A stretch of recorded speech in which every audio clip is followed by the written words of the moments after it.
বেকারত্ব ঘোচাতে ৪ বছর আগে গরু লালন পালন শুরু করেন হাসিবুল হাসান নামের এক ছাত্রলীগ নেতা।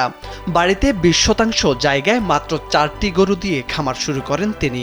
ধীরে ধীরে তার খামারের লাভের মুখ দেখতে শুরু করলে সিদ্ধান্ত নেন খামারের পরিসর আরও বড় করার। সেজন্য জেলা ছাত্রলীগের এই সহসভাপতি তার বাবা ও এলাকার খামারিদের কাছ থেকে পরামর্শ নেন। ধীরে ধীরে সেই খামার বড় হতে থাকে। সেখানে ব্রাহ্মা, শাহিওয়াল, ফ্রিজিয়ান সহ বিভিন্ন জাতের গরু আনেন হাসিবুল। মাত্র ৪ বছরের ব্যবধানে এখন তার খামারে ছোট বড় মিলিয়ে ৩০টি গরু রয়েছে। হাসিবুলের খামারে এক একটি গরুর ওজন ৭ থেকে ১৮ মণ পর্যন্ত। স্যান্ডেলিনা সো, রূপচর্চায় আভিজাত্য। কোরবানিতে যা বিক্রি হচ্ছে ১ থেকে ৫ লাখ টাকায়। খামার দেখাশোনার জন্য সার্বক্ষণিক নিয়োজিত রয়েছেন ৩ জন শ্রমিক।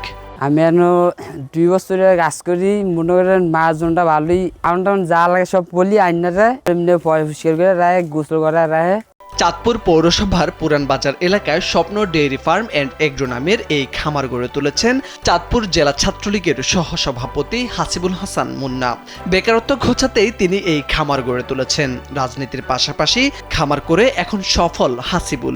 গরুকে তিনি খাবার হিসেবে দেন গমের ভুসি, খৈল, মসুরের ভুসি, ধানের কুড়া, সয়াবিনের ভুসি আর নিজেদের ক্ষেতের সবুজ ঘাস। দেশি জাতীয় যে সকল খাবার আছে সেগুলো খাওয়ায় এবং নিজস্ব ক্ষেতের কাঁচা ঘাস ওদেরকে 2 বেলা খাওয়ানো হয়, সাথে খড় দেওয়া হয়।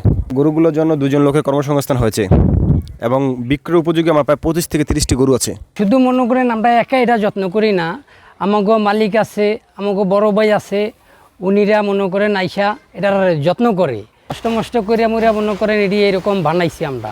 চাঁদপুর জেলা প্রাণী সম্পদ কর্মকর্তা জানান, খামারিদের নিয়মিত পরামর্শ দেওয়া হচ্ছে। কৃত্রিম উপায়ে কেউ যাতে গরু মোটা তাজা করার উপায় নিতে না পারে সেদিকে নজর রাখছেন তারা। অতিরিক্ত খাদ্য বা কোনো মেডিসিন যাতে না দিতে পারে আমরা সদা সতর্ক আছি এবং আমাদের স্টাফটা সতর্ক আছে যাতে কোনো এক্সট্রা কোনো মেডিসিন দিয়ে যাতে গরুকে আপনাকে খাওয়াতে না পারে, হৃষ্টপুষ্টকরণ না করতে পারে, এই ব্যাপারে সর্বদা সতর্ক। সুতরাং নিরাপদ মাংস দেওয়াই আমাদের মূল টার্গেট এবং এটাতে আমরা সফল হব বলে আশা করি। রাজনীতির পাশাপাশি সফল খামারি হয়ে ওঠায় ছাত্রলীগের বিভিন্ন পর্যায়ের নেতাকর্মীরাও হাসিবুলের খামারে গিয়ে পরামর্শ নিচ্ছেন। পাশাপাশি অনেকেরই অনুপ্রেরণা হয়ে উঠেছেন তিনি। মোর্শেদ আলম, কালবেলা।